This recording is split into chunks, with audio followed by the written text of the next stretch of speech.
Hey builders, Lufty here. Just thought I'd give you a quick look at my new airbrush compressor, which is the Master TC20-T. Let me go ahead and fire it up, you can see how loud it is.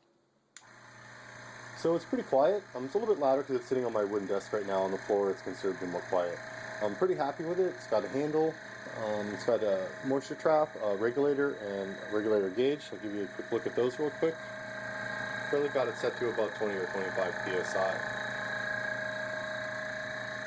One thing about this kit, it does come with a considerable amount of Teflon tape, which you're going to need for your fittings. I did need to get an adapter for my Madre airbrush, which is about $5.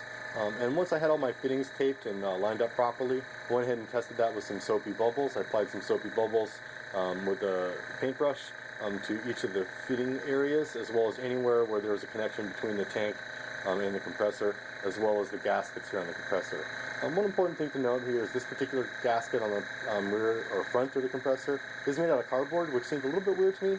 It does have a 2-year warranty and a 30-day money-back guarantee, so not too worried about that. Also, the unit doesn't get too hot. Took about a minute there to heat up. I can actually handle this so it's not scaldingly hot. It hasn't gotten too hot over the 5 or 10 minutes that I've airbrushed with it, so far so good. Let me go ahead and connect my airbrush.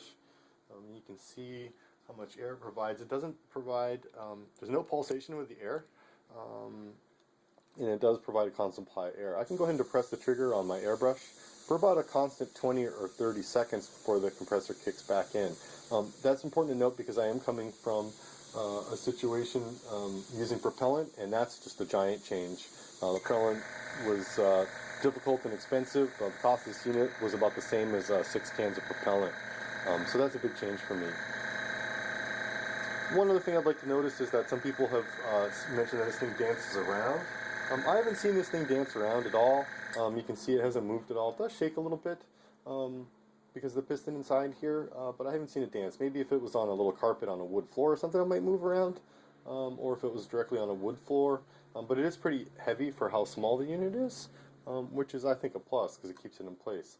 Anyway, those are my thoughts so far. If I run across any issues with it, I will go ahead and repost here on YouTube or on the SFMA forums. Anyway, thanks for taking a look. Lufty out.